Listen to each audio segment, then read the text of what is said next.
Good evening, Rotorua. Tonight on City News. Head of the United Nations Development Programme, former Prime Minister Helen Clark, takes time to chat with local students. Local boutiques and fashion designers get on board the Fashion Festival for Hospice. And from geyser to volcano, it's a tagline of our newest trail marathon.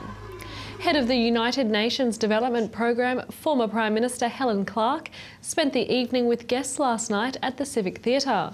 Ms Clark is in New Zealand to visit family, but by personal request from Mayor Steve Chadwick, spoke at a Rotary Rotorua sponsored evening. Earlier she had spoken with local students, which she told Kitty Danielle is something she's always eager to do.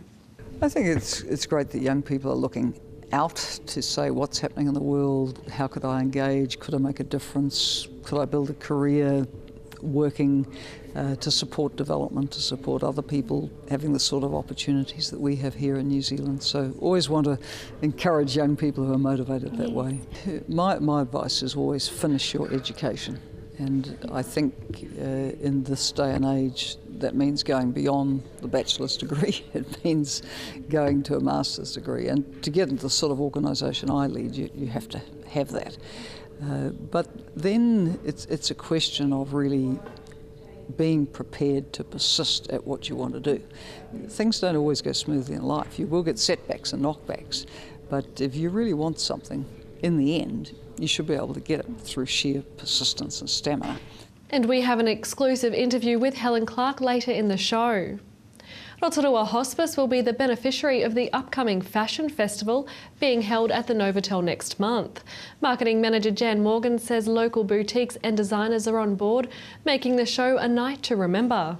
Jan came along and we, just purely by coincidence, I said that I wanted to do a fashion parade and Jan mentioned something and I said, well, okay, so why don't we do it for hospice? I couldn't have thought of a better idea to fundraise for hospice, and that's how we got started. So Jan, very exciting for you. Oh, it's awesome. I'm really, really excited about this event, and I think that it's going to be hugely successful. I know people are going to really enjoy it. It's a great price, $35, and for $35 you get to see 5 fantastic fashion houses. You get a glass of complimentary bubbles and a bite to eat. Thanks very much to the Novotel. They've done a really good deal for us, haven't they? Yes, they have. Yeah. The Fashion Festival for Hospice is on Friday, the 26th of September. Waiariki Institute of Technology is holding an open day tomorrow for secondary students from around the district.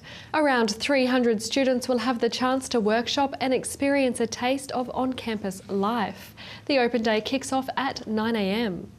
The Triumph Riders Motorcycle Club held the AGM and bike display in the city at the weekend.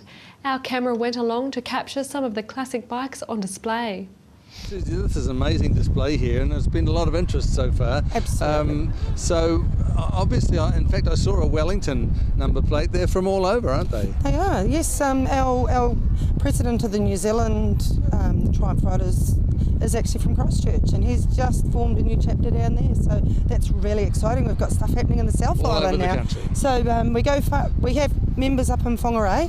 And yeah, pretty much everywhere else. We still haven't conquered East Coast yet, so we're looking to go down there and get some people. But now, one of the things about becoming a member of a club like this is it's very social. Like even today, there's a lot of members around, but it's also people chatting about bikes and stuff. Every time the people get together, all they talk about is bikes, and sometimes they get a little bit over the bikes, but you know, that's what they do. So you know, most of the guys are happy. In sport tonight, Rotorua's newest trail running event makes the most of the district's unique landscape, culture and legacy, starting at the Pahutu Geyser at Tapuia and finishing at Hot Water Beach at Lake Tarawera. The Tarawera Trail Marathon, tagged From Geyser to Volcano, is the latest trail run event to be developed by Paul Charteris, the man behind the Tarawera Ultra Marathon, which has become one of the leading trail running events in the world. Entrants will pass 4 lakes, run and walk through stunning native forest, past bubbling mud pools, steaming geysers and private farmland. For more information, visit taraweramarathon.co.nz. To your weather update now. Tonight, showers with blusty southwesterlies and an overnight low of 0. Tomorrow, Friday, showers clearing, becoming fine, southwesterly easing, a high of 11 and a low of 2. And the outlook for Saturday, fine southwesterlies easing, a high of 14 and a low of 1. The marine forecast for Lake Rotorua for Friday, southwest 20 knots gusting to 30 knots and then easing to 15 knots in the evening, with waves about half a metre, fine with evening cloud. Remember, for program listings and other info, check out our website tvrotorua.co.nz, or you can see updates on our TV Rotorua Facebook page. Still to come in tonight's program, we catch up with Creation Fest organiser and Blue Baths manager Joe Remains. We visit the Top 10 Holiday Park to find out about their recent award win. And Kitty Danielle speaks with the head of the UN Development Programme, former Prime Minister Helen Clark.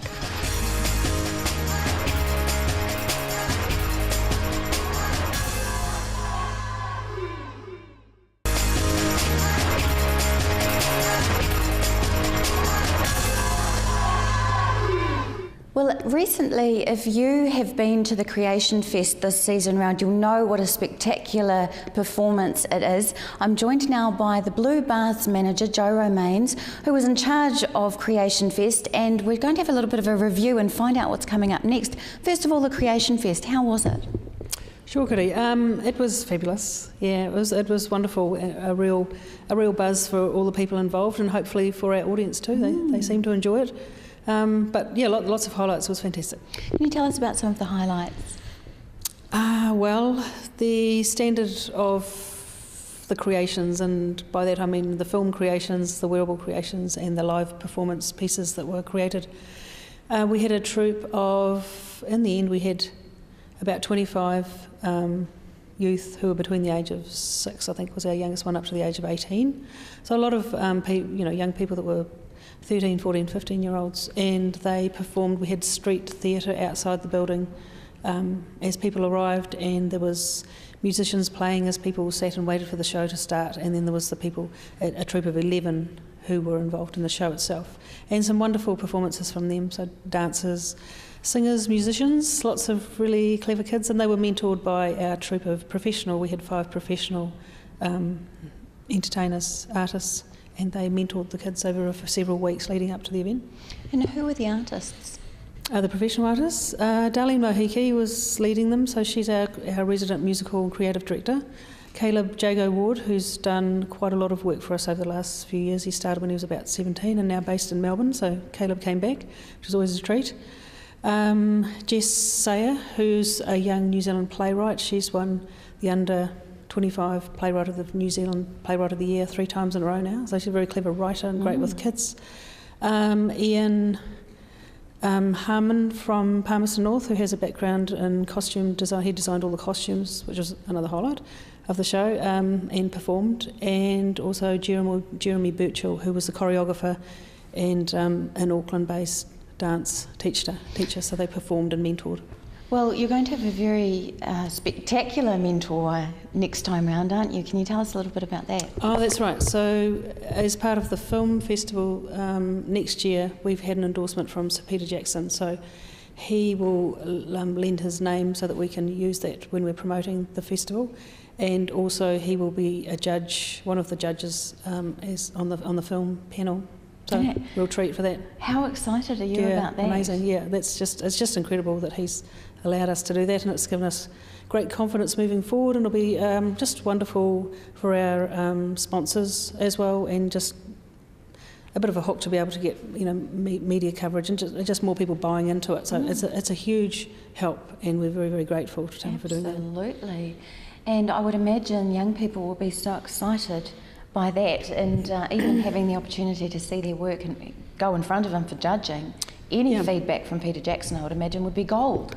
Yes, so it's wonderful. We sort of yet to work out, depending on how many entries we get, if there's hundreds, it's not, he won't be involved with the judging process with all of them, but there'll be a process where they're whittled down to the top, however many that is, and then he will view those. And another cool thing about that actually is what he has said is that we won't be awarding the Sir Peter Jackson Prize for the top film. It will actually be for an element within any of the films that is judged to be particularly outstanding. So it might be it might be a film that's actually placed 20th, but it has the best cinematography or the best male actor or the best whatever. So I think that's really cool, because it means that everyone's got a chance, no matter what where your film is placed and what your role is. If you do your role really well, there's a chance that you'll pick up that award. So I think it's very thoughtful and great. I like that. That's really that's powerful.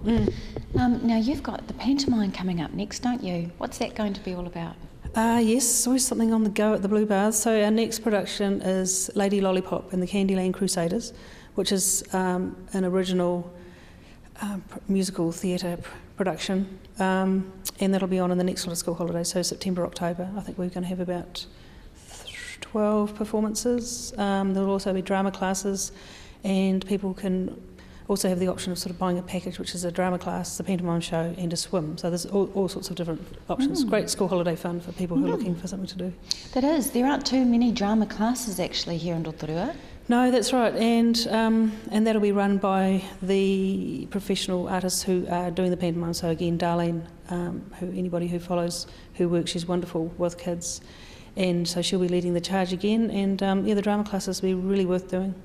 Now, with that show, have you already done the auditions for that, or can people still get involved, or is it actually in production at the moment with the auditions? There is probably opportunity there for people for the minor roles. We haven't sort of released the details of how we're going to go about that yet, but some of the casting has been done, and the writing is almost complete, and we're sort of starting to work on the set and that sort of thing. So.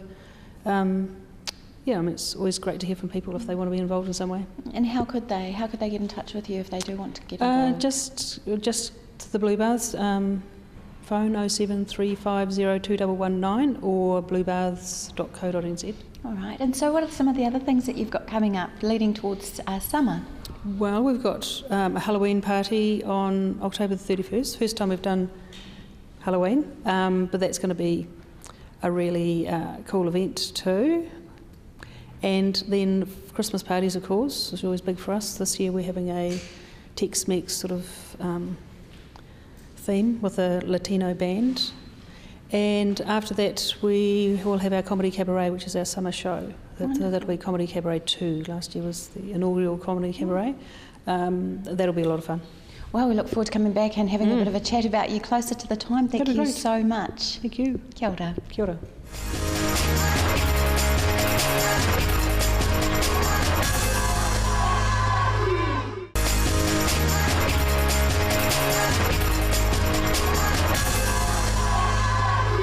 Well, if any of you have driven through from Pukuatua Street into town, you will know that there is this top 10 holiday park here. Many of you may not have been through the gates because obviously we live in Rotorua, but there is a hidden gem here that has just won a very prestigious award, and I'm joined now by the owner, who has a long history here, Jared Adams, who's going to tell me all about it. Hi Jared. Hi Kitty, how are you? I'm very good, thank you. So first of all, thank you for having us here. Oh, no trouble. And I understand that you have a personal connection with this place that goes back a long way. Yeah, no, that is correct. My parents bought the holiday park back in 1991. They decided pretty much it was either go for a computer and with business with computers or an accommodation. So they ended up picking accommodation, and we picked up the holiday park, which was known as Auto Haven back then, and it was quite run down. So. Gave us a lot of work over the last, I think it's been 22 years we've been here now, so all in the same family. What are your memories as a child growing up here? Oh, wow. Countless. We've done so many developments, like all of the rooms along where we're sitting, we've had all of them renovated, and they were built up in Auckland and brought down in trucks. We had the explosion in Currell Park quite a few years ago. That was something that we got to see a bit of action with, so that was quite neat.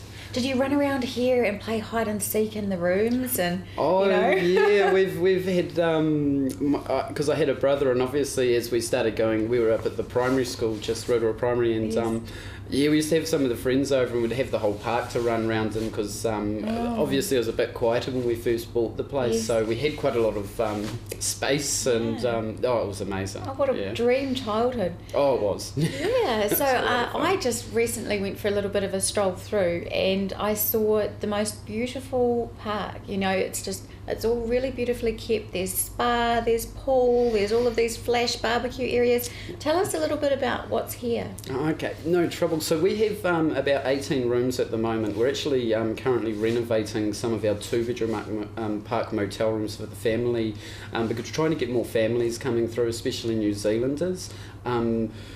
Traditionally we do a lot of international guests with the camper van market and being quite in town, so we get a lot of them coming, but we have been trying to really push the New Zealand market a bit more, and so we've got the 2-bedroom rooms, the 1-bedroom park motel rooms, which has all your cooking facilities, toilet, shower and everything, and then with our the mineral pools, they were real good. We drilled them out the year of the Rugby World Cup, I'll never forget, because Rotorua were obviously very busy with the World Cup and our pools weren't quite ready, so we're a little behind the 8 ball with that one, but we had them completed just after the World Cup, and they've been absolutely amazing ever since. People and they glow absolutely blue at night, don't they? Yeah, So we did something quite different with them, is we've put blue LED lighting right along the boardwalk leading up to the pools, and then just inside the lip of the pool we've put lighting right around, so as you're in the pool it's glowing blue, and it looks really neat at night. And you said we there, we've done it together now. Who is we? One is my lovely wife Jasmine. What happened was we both took over the business in April 2012,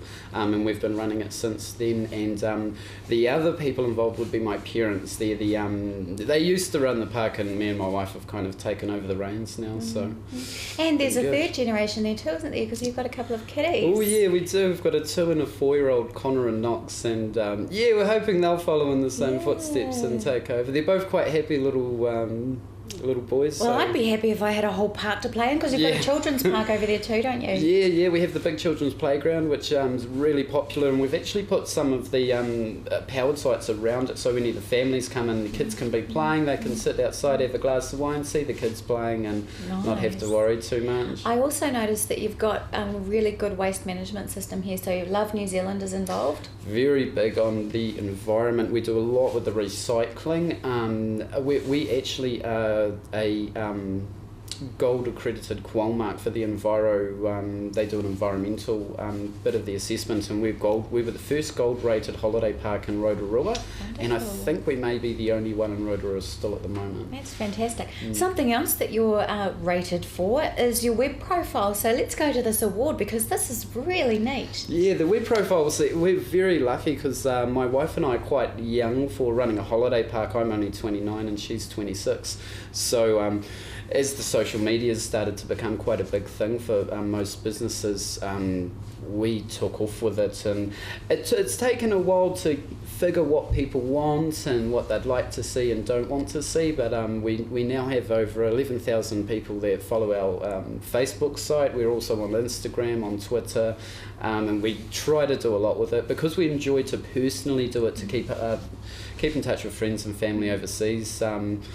It's just been amazing, and it's free. Anybody that wants to come in and stay at the holiday park, or particularly if you have family or friends coming over, how can they get in touch, Jared? This way is either if you check us out on Google or Facebook. We are all over there, so probably the best way to check us out, or stay at rotoruatop10.co.nz. Nice. And they are the best, so go online and you'll see why they got the award. Kia ora. Wonderful, thank you. Cheers, Kitty.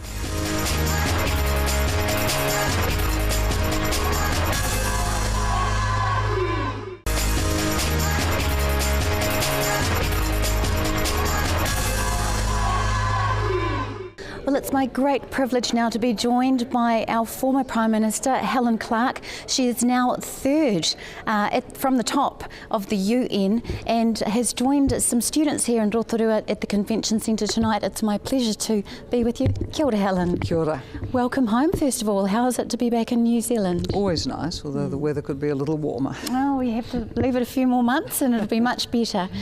What's the highlight of this evening for you, working with these youth and talking with them? I think it's great that young people are looking out to say what's happening in the world, how could I engage, could I make a difference, could I build a career working to support development, to support other people having the sort of opportunities that we have here in New Zealand. So always want to encourage young people who are motivated that way. And here in Rotorua we have a beautiful array of young people. We have a wonderful tourism industry. There's quite a good hope for jobs in the future. In terms of these young people, some of them asked about how they could get into positions like you. Can you just share what some of that advice was? Well, my advice is always finish your education, and I think in this day and age that means going beyond the bachelor's degree. It means going to a master's degree, and to get into the sort of organisation I lead, you have to have that. But then it's a question of really being prepared to persist at what you want to do. Things don't always go smoothly in life. You will get setbacks and knockbacks. But if you really want something, in the end, you should be able to get it through sheer persistence and stamina. So I think for young people who are saying, could I work in development? Yes, but finish your education. Don't think you're going to get the glamour jobs straight off. In fact, there may never be a glamour job, but there'll be enormous satisfaction in being able to support communities who don't have much to get somewhere. Do you feel like you have a real purpose in life now in this role that you have, because you've seen many hard things in life and you've run a country and now here you are trying to actually help the world? So personally, is there a sense of satisfaction in there in your heart? Oh, definitely. There's a sense of satisfaction of having put in a good career in New Zealand and then taking the skills I developed here offshore.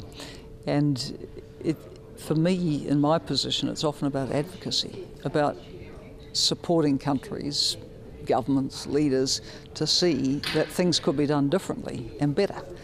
The big issue now is how to pursue sustainable development so that it's not just about economic progress, it's all about social progress and environmental sustainability as well. If we don't get the three parts of the equation right, then we don't get sustainable development.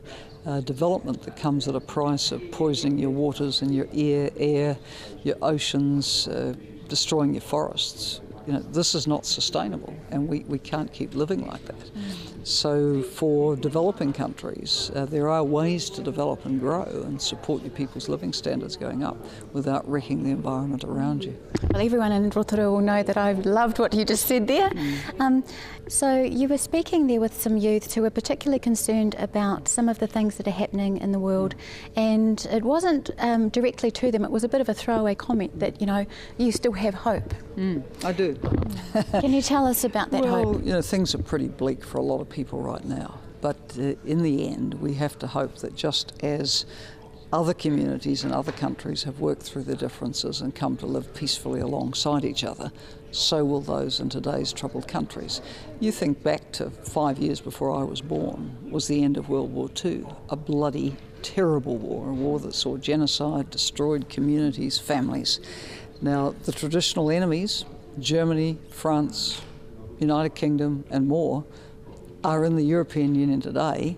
They don't conduct war anymore. They work together. And that's what we have to hope for around the world, that people can put their past differences, and they may be very serious differences, behind them and determined to work in new and peaceful ways. Thank you so much for your time, and I'm looking forward to hearing you speak tonight. Thank you. That was Head of the United Nations Development Programme, former Prime Minister Helen Clark, speaking last night to our reporter Kitty Danielle. If you have any news or an event that TV Rotorua can support, you can call the station on 07 3488 984 or email news@tvrotorua.co.nz. Thanks for joining us tonight. From all the team at City News, for Maria.